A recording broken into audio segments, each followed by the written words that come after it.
नमस्कार, मैं हूं आपके साथ सिमरन राजपाल और आज हम बात करने जा रहे हैं उत्तर प्रदेश में होने वाले 9 सीटों पर उपचुनाव। जी हां, उत्तर प्रदेश में 9 सीटों पर उपचुनाव होने वाले हैं, जिसमें वोटिंग जो है वो 13 नवंबर को की जाएगी और 23 नवंबर को नतीजे आएंगे। चुनाव महाराष्ट्र और झारखंड में भी है, लेकिन जो उत्तर प्रदेश के उपचुनाव है इस बार बड़े ही दिलचस्प होने वाले हैं, क्योंकि इस बार जिस तरीके की परफॉर्मेंस समाजवादी पार्टी ने लोकसभा में दिखाई है, उसके बाद बीजेपी के लिए और योगी आदित्यनाथ के लिए कंपटीशन जो है वो बड़ा मुश्किल होने वाला है। अखिलेश यादव यहां अपने पीडीए की बात कर रहे हैं, पीडीए यानी पिछड़ा दलित अल्पसंख्यक, तो वहीं योगी आदित्यनाथ भी अपना पीडीए ले आए हैं। तो अब ये जो इन दोनों ने जातियों का कार्ड खेला है, इस पे आज हम चर्चा करने वाले हैं और तमाम मुद्दों पे जो उत्तर प्रदेश उपचुनाव से जुड़े हुए हैं उस पर भी हम चर्चा करेंगे। आज हम हमारे साथ स्वागत कर रहे हैं अनिल गोयल जी का बीजेपी से और दारा सिंह जी का सपा से, साथ में हमारे संपादक राजीव श्रीवास्तव भी हमारे साथ है। स्वागत है आप सबका सर। अनिल जी। जी सर, 27 को लेकर आप भी जाति योग खेल रहे हैं और आप कहते हैं कि हम जाति की बात नहीं करते हैं।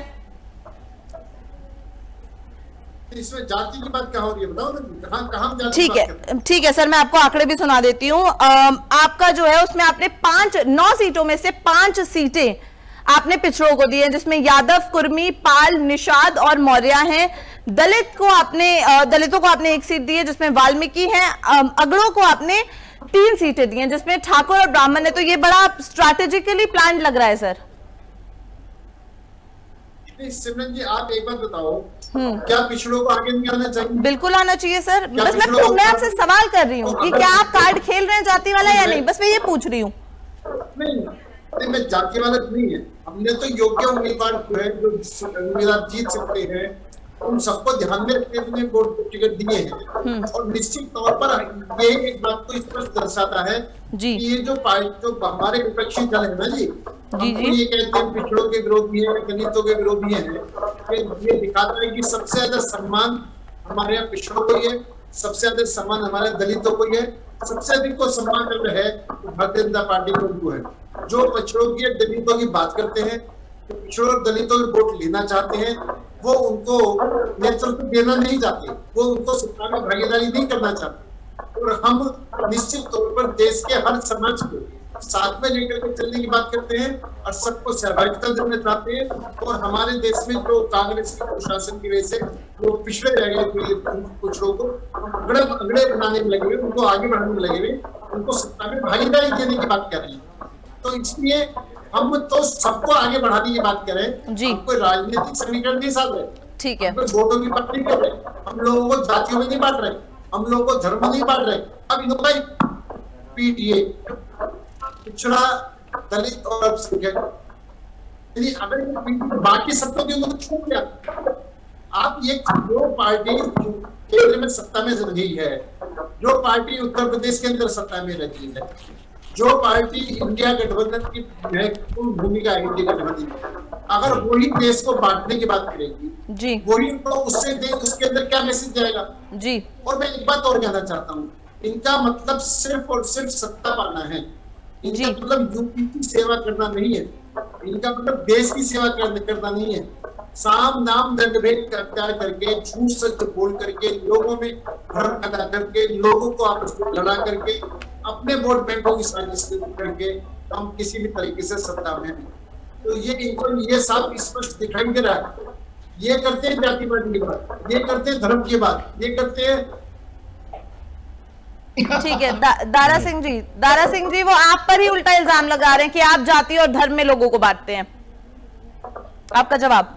देखिए, सबसे पहले आपको और आपकी सारी टीम को नमस्कार। नमस्ते। बात देखिए, जैसे यहाँ पर आज डिबेट नहीं, मुझे लग रहा था जैसे कथा हो रही, कोई बीजेपी के प्रवक्ता नहीं, जैसे कथावाचक जी बैठे हुए जी। जो बाबा साहेब नष्ट करता हो, वो आप बात कर रहा है कि हम पिछड़ों को आगे बढ़ाएंगे। जो संविधान को ना मानता हो, वो कह रहा है कि हम पिछड़ों को आगे करेंगे। जो संविधान के तहत पिछड़े दलित अल्पसंख्यक को न्याय न दे पा रहा हो, वो कह रहा है कि हम पिछड़ों को आगे कर रहे हैं। अरे भाई, जो पीडीए आपको 23 सीटें लोकसभा में ला दिया, आप उसी प्लेटफॉर्म पे आ गए। आप कहते हैं हम धर्म की बात नहीं करते। आपका ऐसा कोई अगर हमें पता है कि कोई एक ऐसा नेता बता दे जो हिंदू मुस्लिम कर राजनीति ना करता हो, दंगा ना कराता हो, तो ये भारतीय जनता पार्टी की पूरी मंशा है। आप हम विद्यालय से लेकर विद्यालय बता दीजिए, आप कीजिए, न्यायालय से राष्ट्रपति भवन से लेकर न्यायालय से लेकर मुख्यमंत्री आवास तक देख लीजिए। आप बता दीजिए बता दीजिए जो पद है कहाँ है, किसके पास है, और बात आपने टिकट किसको दिया, उस सब को पता है। यही चीज आपने कहा था, जनता आपको धीरे धीरे बताने लगी है, समझ झूठ बोला जो 4 नारा दिया था उत्तर प्रदेश में, उसको 23 सीटें क्यों आ, क्यों 23 सीटें क्यों आ गई?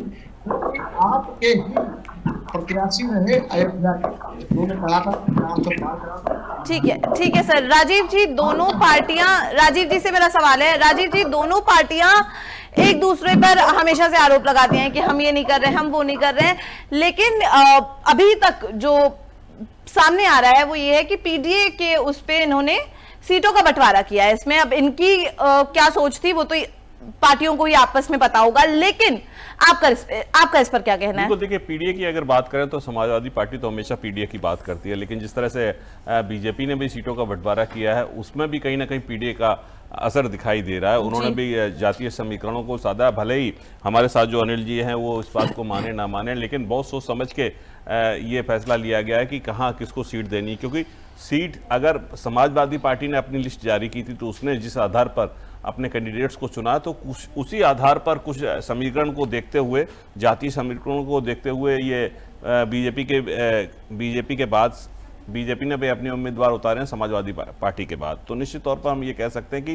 राजनीति में जातीय समीकरण बड़े ज़्यादा मायने रखता है आज की जो राजनीति चल रही है। लेकिन सबसे बड़ी बात यही है कि कांग्रेस और समाजवादी पार्टी और इंडिया गठबंधन मिलकर चुनाव लड़ रहे हैं, सब एक गठबंधन के बैनर तले लड़ रहे हैं। लेकिन एक सवाल फिर भी आता है कि कहीं ना कहीं समाजवादी पार्टी ने कांग्रेस को कोई भी सीट नहीं दी। ये एक सबसे बड़ा सवाल फिर भी आ रहा है इसमें, क्योंकि देखिए भले ही कांग्रेस कुछ ना कह रही हो अपनी तरफ से, लेकिन कांग्रेस के अंदर दर्द तो है, कहीं ना कहीं टीस तो है। आप देख लीजिए फूलपुर से जो प्रदेश जिला अध्यक्ष हैं जी, उन्होंने भी अलग से नामांकन कर दिया था और उसके बाद उनको पार्टी ने हटा दिया, कार्रवाई की है, उन पर कार्रवाई की है। तो कहीं ना कहीं एक दर्द तो कांग्रेस के अंदर छलक रहा है और समाजवादी पार्टी को यह सोचना चाहिए कि अगर गठबंधन हमारा है तो कुछ सीटें कांग्रेस को भी जानी चाहिए थी। और सबसे बड़ी बात यह है कि जिस तरह से हरियाणा में परफॉर्मेंस रहा है कांग्रेस का, उसको देखते हुए कांग्रेस भी दबाव में थी, अपने मुंह से कुछ कह नहीं पा रही है, लेकिन कहीं ना कहीं जो गठबंधन का जो समीकरण है वो भी सही नजर नहीं आ रहा है। सिमरन, ठीक है। दारा सिंह जी, जैसा कि अभी मेरे संपादक ने बताया कि जो कांग्रेस पार्टी के फूलपुर से अध्यक्ष थे, जिला अध्यक्ष सुरेश जी, उनके खिलाफ कार्रवाई हुई है क्योंकि उन्होंने अलग से नामांकन कर दिया। तो आप लोगों का जो ये था गठबंधन की, ठीक है, सब समाजवादी के चुनाव चिन्ह पे ही लड़ेंगे, लेकिन कहलाएगा इंडिया अलायंस। कहीं ना कहीं टीस है कांग्रेस के कार्यकर्ताओं में जी अंदर। तो कहीं ना कहीं कांग्रेस के आपके जो साथी हैं उनके कार्यकर्ताओं के अंदर जो है वो संतुष्टता नहीं दिख रही है, खुश नहीं है कार्यकर्ता।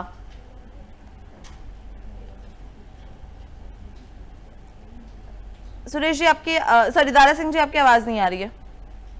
दारा सिंह जी आवाज आ रही है आपको? तो बिल्कुल देखिए जी सर, आपसे सवाल यही था कि आपके जो फूलपुर से जिला अध्यक्ष हैं उनको कांग्रेस पार्टी के जो हैं उनको हटाया गया है, उन्होंने नामांकन कर दिया था, जबकि समाजवादी पार्टी के साथ गठबंधन से कांग्रेस लड़ रही है चुनाव। तो कहीं ना कहीं कांग्रेस के अंदर भी जो है कार्यकर्ताओं में असंतोष नजर आ रहा है, खुश नहीं है वो आपके इस डिसीजन से।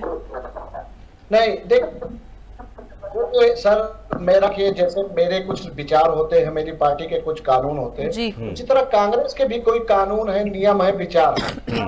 अगर हम पार्टी का उल्लंघन करते हैं तो हमें भी पार्टी मार सकती है, ये सदस्य में साफ साफ लिखा होता है। अब आप बताइए कि इंडिया गठबंधन का जो नेतृत्व होता है वो राजनीतिक जो स्तर पे होते हैं वो लोग लेते हैं फैसला, कार्यकर्ता को जो आदेश होता है वो करता, चाहे वो भारतीय जनता पार्टी हो, चाहे कांग्रेस हो, चाहे समाजवादी पार्टी हो। अब समाजवादी पार्टी का जो स्टैंड था, उन्होंने माननीय राष्ट्रीय अध्यक्ष जी ने प्रेस वार्ता किया, आप लोगों के सामने बात रख दी कि जनता गुमराह ना हो। देखिए उसी तरह कांग्रेस में राहुल गांधी जी, प्रियंका गांधी जी या आदरणीय प्रदेश अध्यक्ष जी जो उत्तर प्रदेश के हैं वो प्रेस वार्ता किए। तो देखिए जो पार्टी का उल्लंघन या नियम होते हैं उस पे हम चर्चा नहीं कर सकते, वो राष्ट्रीय लेवल पे है। मगर बात रही कि समाजवादी पार्टी इंडिया गठबंधन को तोड़ने के लिए भारतीय जनता पार्टी ने कई षड्यंत्र रचे, इस बीच में अफवाहें फैलाई मगर उसमें असफल रही। देखिए उम्मीद जो है वो समाजवादी पार्टी से लगा हुआ है। आप देख लीजिए कि इसी उत्तर प्रदेश में 69,000 शिक्षक कितने दिन बैठे रहे, महिलाएं कितने दिन बैठी रहती है। महिलाएं यहाँ तक इतना मजबूर हो गई कि विधानसभा के सामने आग लगाना पड़ा, तब उनके परिवार के किसी सदस्य को न्याय मिलता है। ये भारतीय जनता पार्टी ने एकदम मतलब हवा ही बदल दिया। जिस जनता ने भारतीय जनता पार्टी पर भरोसा किया उसको इन्होंने लूट लिया, एकदम से लूट लिया। महंगाई की बात अगर इनसे करोगे तो ये हमें नेहरू जी के वहां लेके चले जाते हैं। हम इनसे अगर न्याय सुरक्षा की बात करेंगे तो हमें पता नहीं किस सदी में लेके चले जा रहे। अरे असुरक्षित आज हमारे अब आप बता दीजिए अयोध्या में अधिकारी सुरक्षित नहीं, इस पे अगर हम इनसे चर्चा करेंगे तो ये दूर भागेंगे। तो भारतीय जनता पार्टी ने गुमराह किया था, वो चाहती थी कि इंडिया गठबंधन टूट जाए, क्योंकि इनका जो 42 लोगों से ये भी गठबंधन कर रखे हैं, मगर 42 में किसी और का जो नेता है वो इनसे डरते हैं। नहीं तो ये सवाल तो बीजेपी से भी है, ये सवाल तो बीजेपी से भी है। बीजेपी ने भी अपने गठबंधन के साथ बहुत ज्यादा हम ये कह सकते हैं कि दरियादिली नहीं दिखाई है। निषाद पार्टी को उन्होंने एक भी सीट नहीं तो बीजेपी के सबसे निषाद अनिल जी संजय कुमार को बड़ा भाई मानते थे उनको, भारतीय जनता पार्टी वाले को, और भारतीय जनता पार्टी वाले ने क्या किया, सौतेलापन कर दिया। संजय निषाद गए थे समाज को। ठीक है दारा सिंह जी। अनिल गोयल जी आवाज आ रही है आपको मेरी? अनिल जी बिल्कुल आ रही है, बाकी आवाज नहीं आ रही आपके। सर मैं ये पूछ रही थी कि आप उन पर आरोप लगा रहे हैं कि वो कांग्रेस पार्टी के साथ फेयर नहीं थे, लेकिन आप भी जो आपका गठबंधन है आप भी उसके साथ फेयर नहीं दिखे। आरएलडी को आपने सिर्फ एक सीट दी और निषाद पार्टी को आपने एक भी सीट नहीं दी है, ऐसा क्यों? सिमरन जी हमारे यहाँ आरएलडी को हमने एक सीट दी है जी, वहाँ पर एक प्रत्याशी पहले जीता जी, बाकी सारी सीटें पर मैं एक बात और कह रहा हूँ, ये करते हैं अपना समझौता शब्द के आधार पर। हमारे दिमाग में होता है उत्तर प्रदेश का विकास जी, हमारे दिमाग में होता है कि सभी पार्टी को साथ लेकर चलना। ये इंडी गठबंधन मैं पूछना चाहता हूँ कि पंजाब के अंदर इंडी गठबंधन हुआ, ये नाम मात्र के लिए इंडी गठबंधन है। हरियाणा में इंडी गठबंधन में कुछ नहीं हुआ। अब उत्तर प्रदेश में उपचुनाव के अंदर ये इंडी गठबंधन की बात कर रहे हैं, लेकिन सिर्फ समाजवादी पार्टी के अलावा किसी और पार्टी का कोई कार्यकर्ता चुनाव लड़ रहा हो तो ये बताएं। मैं आगे भी भविष्य में कह रहा हूँ कि दिल्ली के अंदर भी ये इंडी गठबंधन नहीं चलेगा, ये सब आपस में अलग अलग करके चुनाव लड़ेंगे। इनका सिर्फ सत्ता पाने के लिए, चाहे लड़के सत्ता पाए, चाहे जुड़ के सत्ता पाए, चाहे झूठ बोल के सत्ता पाए, तो सत्ता को पाए और प्रदेश को लूटे, प्रदेश को लूटे। इनके पास कोई नीति नहीं है, नियति नहीं है। उत्तर प्रदेश का विकास कैसे होगा ये इसके दिमाग में कोई प्लान ही नहीं है। हिंदुस्तान का विकास क्या वो उनके दिमाग में प्लान ही नहीं है। सिर्फ दिमाग में प्लान ही नहीं है कि किसी भी तरीके से जोड़ करके हम अपनी सीटों को पाले। लेकिन ठीक है, जिस मर्जी को उठाकर बाहर फेंक दे। सर अगर करहल सीट की बात की जाए, सर अगर करहल सीट की बात की जाए तो वहाँ फूफा वर्सेस भतीजा हो रहा है करहल सीट पे। हेलो जी सिमरन जी, मेरे से कह रहे हो क्या? जी सर। अनिल जी आपसे मैं कह रही थी कि करहल सीट की अगर हम बात करें तो वहाँ फूफा वर्सेस भतीजा हो रहा है। देखो फूफा भतीजा हो कुछ भी हो, वो एक अलग विषय है। हमारी पार्टी के कैंडिडेट है, वो चुनाव लड़ रहे हैं, जीतने के लिए चुनाव लड़ रहे हैं और हम जीतेंगे और उत्तर प्रदेश की सेवा करेंगे, भारी बहुमत से जीतेंगे। और जो इनके दिमाग में बहन हो गया है वो बहन भी बहुत जल्दी उतर जाए, क्योंकि जनता ये देख रही है कि ये सत्ता प्राप्ति के लिए ही एक दूसरे से जुड़ते हैं और सत्ता प्राप्ति के लिए एक दूसरे से अलग होते हैं। आज कांग्रेस का इनका आपस में इतना मुठभेड़ हो गया है कि दोनों सब अलग अलग पड़ गए हैं, एक दूसरे को हराने के अंदर काम करेंगे।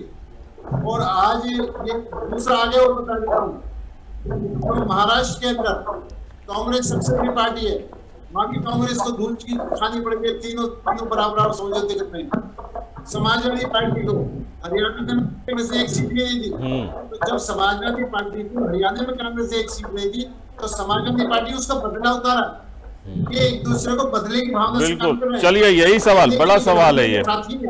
दारा सिंह जी से जवाब लेंगे उसको पटकने देते हैं कि हरियाणा का किसी बदला को उत्तर मानने प्रदेश के में लिए लिया है क्या? और हरियाणा में सीट नहीं दी थी, इसी का बदला उत्तर प्रदेश में। दारा सिंह जी, कांग्रेस में हमारा कोई मतभेद नहीं है।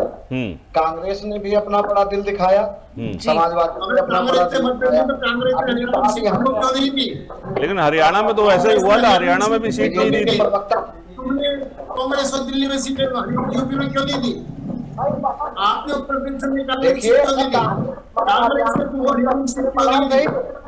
अच्छा, हरियाणा में जो परफॉर्मेंस रहा कांग्रेस का, हरियाणा में जो कांग्रेस का परफॉर्मेंस रहा, उसी को देख के कहीं ना कहीं आप डर गए कि अगर कांग्रेस को कोई भी सीट दे देंगे तो हार जाएगी कांग्रेस, ऐसा डर था क्या? नहीं सर, ऐसा सर नहीं। देखिए, भारतीय जनता पार्टी खुद ही डरी हुई है, उनको प्रत्याशी नहीं मिल रहे उत्तर प्रदेश में उपचुनाव जीतने के लिए। अब आप देख लीजिए कि जिस यादव समाज को गुंडा बदमाश कह रहे थे, उसी वैसे उनको प्रत्याशी ढूंढना पड़ा, इतनी मजबूर है। और जो भारतीय जनता पार्टी विकास की बात कर रही थी, मुझे लगता है कि आज हर घर में अरबपति लोग हैं, तब ये अरबपति लोग हो गए तो इनको राशन क्यों दिया जा रहा है, क्यों दिया जा रहा है? ठीक है सर।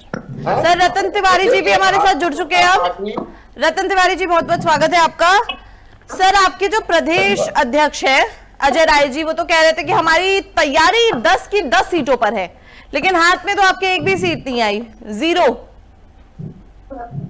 देखिए, सबसे पहले मैं आपको बता दूं कि जब लोकसभा का चुनाव हो रहा था तो उस समय भी हमारे उत्तर प्रदेश के अध्यक्ष अजय राय जी ने कहा था कि उत्तर प्रदेश में हमारी 80 की 80 सीटों पे तैयारी है। उसके बाद गठबंधन हुआ, इंडिया अलायंस में हम सब साथ आए और हम 6 सीट जीतने में कामयाब रहे। उसी प्रकार हमारे अजय राय जी कह रहे हैं कि हमारी 10 सीट पे हमारी तैयारी है, लेकिन जब गठबंधन की बात आती है तो गठबंधन धर्म निभाना पड़ता है, बहुत सारी तैयारियां करनी पड़ती है, बहुत सारी कुर्बानियां देनी पड़ती है।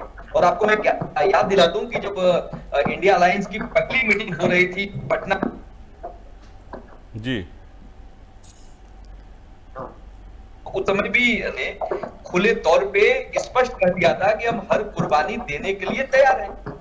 तो इसमें किसी को तकलीफ और किसी को अपने दिल पे लेने की बात नहीं है। खासकर भाजपा के मित्र को कहता हूं कि हमारी चिंता, लेकिन सर कांग्रेस ही बड़ा दिल क्यों रख रही है? रतन तिवारी जी, देखिए, लोकसभा चुनाव में भी ममता बनर्जी ने अलग मना कर दिया था, पंजाब के मुख्यमंत्री ने अलग मना कर दिया था कि हम अलग अलग चुनाव लड़ेंगे। ठीक है, गठबंधन के ही सदस्य थे। उसके अलावा कांग्रेस की अगर हम बात करें, राष्ट्रीय पार्टी है, बीजेपी को सीधी टक्कर कांग्रेस देती है। कल भी हमारे साथ एक प्रवक्ता कांग्रेस के बैठे थे, उनकी टीस निकली थी, उन्होंने कहा कि हाँ, कार्यकर्ताओं का मनोबल गिरता है अगर चुनाव में नहीं जाते हैं। तो आपको नहीं लगता कि इतनी बड़ी नेशनल पार्टी जो रही कांग्रेस की, उत्तर प्रदेश में इतना ज्यादा वजूद है उसका, बावजूद उसको एक सीट नहीं मिली?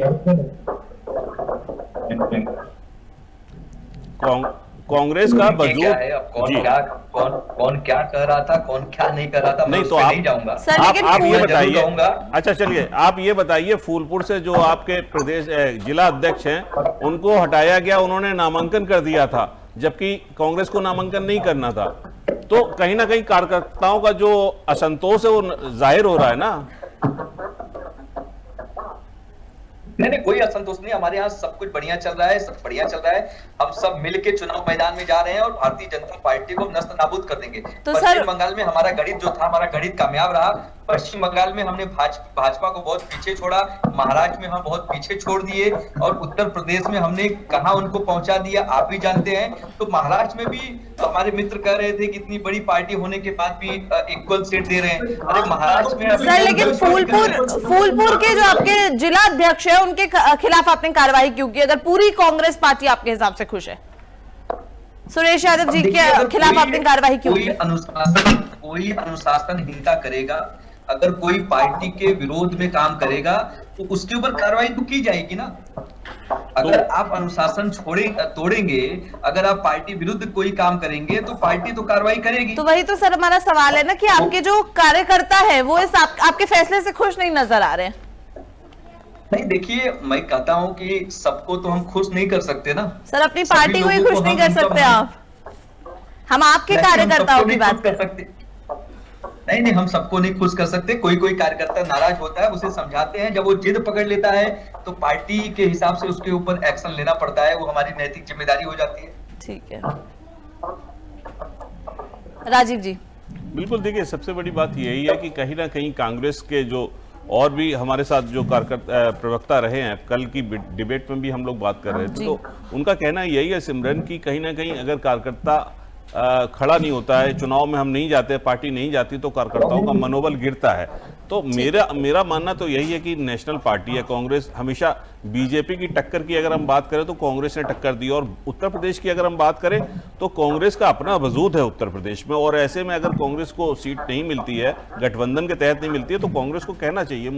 मुझे लगता है कांग्रेस को इस फाइट में होना चाहिए था, और भले ही गठबंधन से ही चुनाव लड़ते, लेकिन सीटों का बंटवारा होना चाहिए, तो उसमें कांग्रेस को भी सीट मिलनी चाहिए थी। दारा सिंह जी, कांग्रेस, ठीक है, दारा सिंह जी, कांग्रेस ने तो बड़ा दिल रखा, लेकिन आपको एक बार भी नहीं लगा कि आप अपने जो साथी हैं उनके लिए कुछ तो कर देते,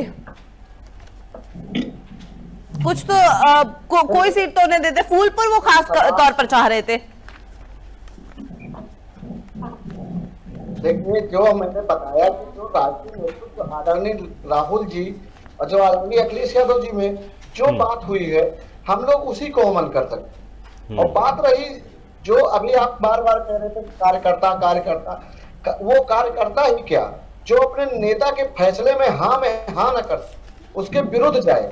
एक समाज जो संगठन बनता है उसमें सीधा जब सदस्य लेते हैं तो उसमें एक शपथ भी होती है 4 लाइन की, उसको पढ़ना चाहिए। अगर हम किसी संगठन से जुड़े हुए हैं और हम उसके अगर विरुद्ध जा रहे हैं तो हम हमारे ऊपर एक्शन ले सकते हैं, और हमारे ऊपर अगर कोई भी वो होती है तो हमारे संगठन का जिम्मेदारी बनती है तो हमारे साथ खड़ा होता है। लेकिन अगर हमारे साथ लड़ाई करता है, हरियाणा में बात ताकत देता है कि हम समाज के लिए लड़ सके, हम देश के लिए लड़ सके। हरियाणा की बात करें तो हरियाणा में तो भूपेंद्र सिंह हुड्डा ने चाहा था कि आम आदमी पार्टी से गठबंधन ना हो, और नहीं हुआ, तो कार्यकर्ताओं की बात भी सुनी गई ना वहां पे। नहीं, देखिए, मैंने कहा ना, पहले शुरुआत में कह चुका हूं कि हर प्रदेश का नियम अलग है। उत्तर प्रदेश की जो लड़ाई है वो अलग है, हरियाणा की लड़ाई अलग है। तो देश जब लोकसभा था हम लोग साथ में लड़े जी। और हम भारतीय जनता पार्टी के जो भारतीय जनता पार्टी के खिलाफ है हम उसके साथ हैं, क्योंकि भारतीय जनता पार्टी आरक्षण विरोधी है, देश विरोधी है, माफी वीर है, और इसमें कहने में कोई शक नहीं। ये किसानों तक की हत्या की है, 1 साल में कितने किसान मार दिए, और ये भाजपा कह रहे हैं कि मैं दुगना। ठीक है सर। अनिल गोयल जी से मेरा अगला सवाल है। ठीक है सर। अनिल जी, देखिए, लोकसभा चुनाव में आपका प्रदर्शन, अगर हम पिछले विधानसभा चुनाव से अगर हम लोकसभा का कंपैरिजन करें तो अगर हम देखें तो भारतीय जनता पार्टी का जो प्रदर्शन था वो कुछ खास नहीं दिखा। तो इस बार आपको नहीं लगता आपके लिए ये थोड़ा मुश्किल हो सकता है, क्योंकि अगर 9 की 9 सीटों पर आप अच्छा परफॉर्मेंस नहीं देते हैं तो शायद आप पर कई सवाल उठेंगे, योगी आदित्यनाथ जी पर कई सवाल उठेंगे। अनिल जी। सिमरन जी, एक बात तो बड़ा स्पष्ट है जी कि चुनाव के अंदर जीतना हारना लगा रहता है जी। चुनाव बाकी पार्टी चुनाव जीतने के लिए गठबंधन करती है जी। हम चुनाव देश की सेवा के लिए लड़ते हैं। ये चुनाव को सत्ता पा करके उसमें भ्रष्टाचार करने के लिए चुनाव लड़ते। कांग्रेस को 2 सीटें दे रही थी समाजवादी पार्टी। प्रधानों को कांग्रेस को काम करते हैं। दारा सिंह जी प्लीज, उन्होंने आपके बारे में नहीं बोला। कांग्रेस हार रही है। कांग्रेस को अपनी हार में खतरा दिखाई दिया और दोनों सीटों को भी छोड़कर भाग गई, क्योंकि कांग्रेस की हालत इतनी पतली हो चुकी है कि कांग्रेस कहीं भी टिक नहीं पा रही है। वो बात सही कह रहे हैं हमारे जो एंकर वो बैठे हुए हैं, तुम्हारे जो प्रवक्ता बैठे हुए हैं, वो बड़ा स्पष्ट कह रहे हैं कि कांग्रेस ऑल इंडिया की राष्ट्रीय स्तरीय पार्टी है जी। और जिस तरीके से कांग्रेस घुटने टेक रही है, जिस तरह से कांग्रेस कमजोर हो रही है, निश्चित तौर पर ये कांग्रेस की कमजोरी दिखाई दे रही है। कांग्रेस को डर है कि हम चुनाव हार ना जाएं। जहां दूसरी बात कांग्रेस कहती है हमारी 10 की 10 सीटों पर तैयारी है। अगर कांग्रेस की 10 की 10 सीटों पर तैयारी है और समाजवादी पार्टी को 2 सीट देती है, कि 2 सीट पर ही चुनाव लड़ने से इनकार करते हैं, तो इसका मतलब यह है कि इनके अध्यक्ष भी झूठ बोल रहे हैं, इनके प्रवक्ता भी झूठ बोल रहे हैं, इनकी कोई तैयारी नहीं है। तैयारी होती है चुनाव। ठीक है रतन, ठीक है सर, जो है ठीक है रतन जी से मैं एक सवाल लेना चाहूंगी। रतन तिवारी जी, अनिल जी, ठीक है रतन तिवारी जी। ठीक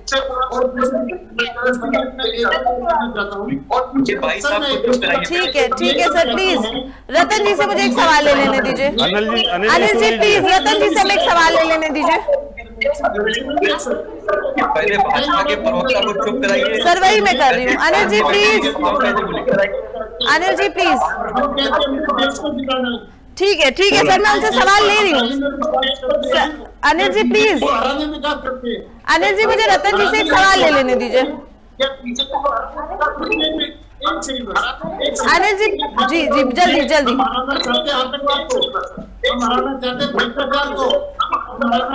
चलिए ठीक है सर, ठीक है रतन जी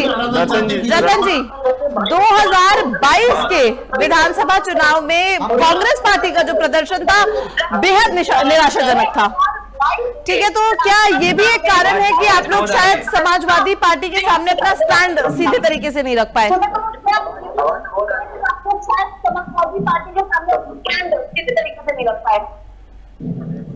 एक बार अपना सवाल दोहराएंगे मैडम?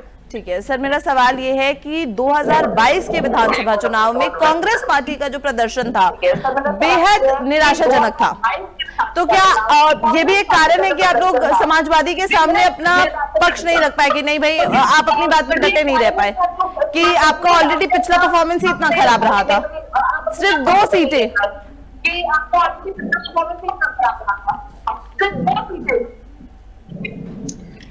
चलिए, मैं आपकी आवाज को नहीं सुन पा रहा हूँ क्योंकि डबल आवाज निकल रही है। डबल आवाज आ रही है। मैं कंट्रोल रूम से पीसीआर से बोलूंगा कि एक आवाज एंकर की यहाँ पर म्यूट करें। फिर से सवाल कर लिए सिमरन जी। ठीक है सर, मेरा सवाल ये है कि 2022 के विधानसभा चुनाव में कांग्रेस पार्टी का जो प्रदर्शन था बेहद निराशाजनक था, तो क्या ये कारण है कि आप समाजवादी पार्टी के सामने डटकर नहीं खड़े हो पाए कि नहीं भैया हमें तो यहाँ पे कम से कम 5 सीटें तो दो, क्योंकि आप सिर्फ 2 सीटें जीत पाए थे पिछले विधानसभा चुनाव में? देखिए, उस समय उत्तर प्रदेश के अंदर हमने पूरे सेट पे हमने चुनाव लड़ा था। प्रियंका जो हमारी प्रभारी थी उनके नेतृत्व में चुनाव लड़ा था, लेकिन कहीं न कहीं गठबंधन होना चाहिए था। गठबंधन नहीं होने के कारण हमारी 2 सीटें वहां पे आई, तो हमने बहुत कुछ वहां पे सीखा है, हमारी जमीन तैयार हुई है। आज हम समाजवादी पार्टी के साथ गठबंधन में उतर रहे हैं और ये बाई इलेक्शन होने दीजिए, जो अभी जनरल इलेक्शन होगा विधानसभा का, हम सब मिलकर लड़ेंगे और भारतीय जनता पार्टी को उत्तर प्रदेश से भी नस्ल नाबूद करेंगे, उनको खदेड़ने का काम करेंगे, क्योंकि उत्तर प्रदेश की भी जनता चाहती है। ठीक है इंडिया सर, हम आप सबसे एक आखिरी कमेंट लेंगे, जल्दी से अपनी बात पूरी कीजिएगा। राजीव जी, लोकसभा जैसा बिल्कुल, देखिए सबसे बड़ी बात यह है कि समाजवादी पार्टी इंडिया गठबंधन के तहत अगर काम कर रही है और उसके तहत पूरा गठबंधन मिलकर अगर चुनाव लड़ रहा है, तो कहीं ना कहीं सारे गठबंधन में जो घटक हैं उनको मिलकर ये तय करना चाहिए कि अलग अलग पार्टियों को टिकट मिलना चाहिए, क्योंकि समाजवादी पार्टी सारी सीटें जीत ले ये जरूरी नहीं है। हालांकि दावे कर रहे हैं अखिलेश यादव, लेकिन कहीं ना कहीं अलग अलग पार्टियों को अलग अलग क्षेत्रों में जहां जिसका प्रभाव है उस हिसाब से अगर सीटें दी जाती तो ज्यादा बेहतर रहता। मेरा मानना यही है, क्योंकि गठबंधन का मतलब है कि सभी को बराबर की भागीदारी दी जाए। हालांकि कांग्रेस सीधे तौर पर नहीं कह रही है, लेकिन कहीं ना कहीं कांग्रेस इसलिए भी नहीं कह पा रही कि हरियाणा में बहुत अच्छा परफॉर्मेंस नहीं रहा। समाजवादी पार्टी जानती है कि उसका परफॉर्मेंस उत्तर प्रदेश में भी अच्छा रहा, हरियाणा में भी अच्छा रहा। तो कहीं ना कहीं ये जरूर है कि अब कांग्रेस को जो सीटें नहीं मिल रही हैं, कांग्रेस खुद भी नहीं कह पा रही है ये बात, लेकिन कहीं ना कहीं कार्यकर्ताओं के अंदर ये बात जरूर है कि कांग्रेस को भी मौका मिलना चाहिए था इन 9 सीटों की चुनाव के लिए। ठीक है रतन जी, अच्छा ठीक है। दारा सिंह जी हैं?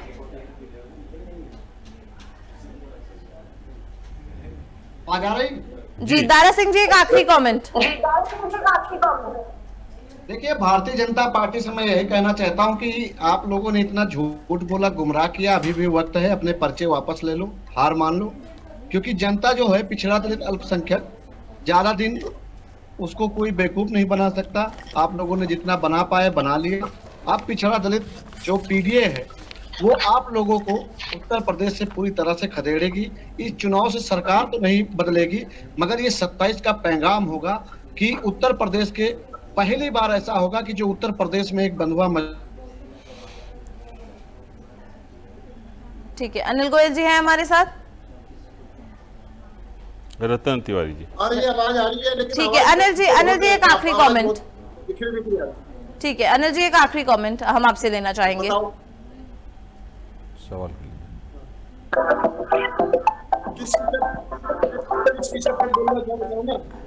आवाज क्लियर नहीं आ रही सर, आवाज आ रही है मेरी?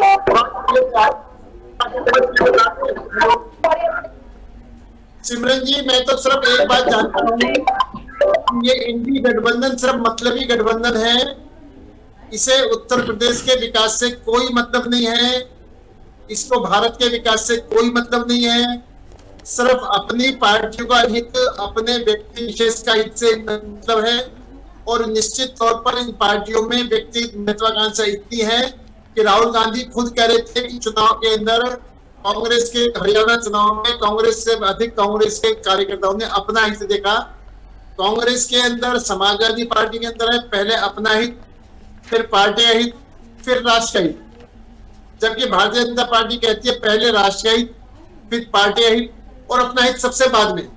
तो जो लोग अपने मतलब के लिए पार्टी से जुड़ते हैं, जो लोग मतलब के लिए चुनाव में जाते हैं, जो लोग मतलब के लिए चुनाव लड़ते हैं, वो सिर्फ अपना मतलब पूरा करते हैं।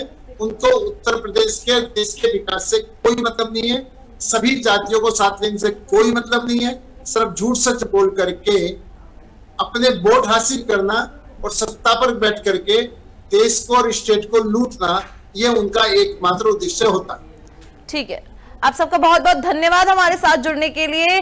बात आज पीडीए पर भी हुई और बात इंडिया अलायंस के गठबंधन यानी कांग्रेस और समाजवादी पर भी हुई, और इसके साथ ही साथ सवाल बीजेपी के निषाद पार्टी और आरएलडी के साथ गठबंधन पर भी उठे। लेकिन उत्तर प्रदेश की 9 सीटों पर क्या नतीजे होंगे, जनता किसे चुनेगी, ये तो देखने वाली बात होगी। फिलहाल के लिए इतना ही, बने रहे हमारे साथ। नमस्कार।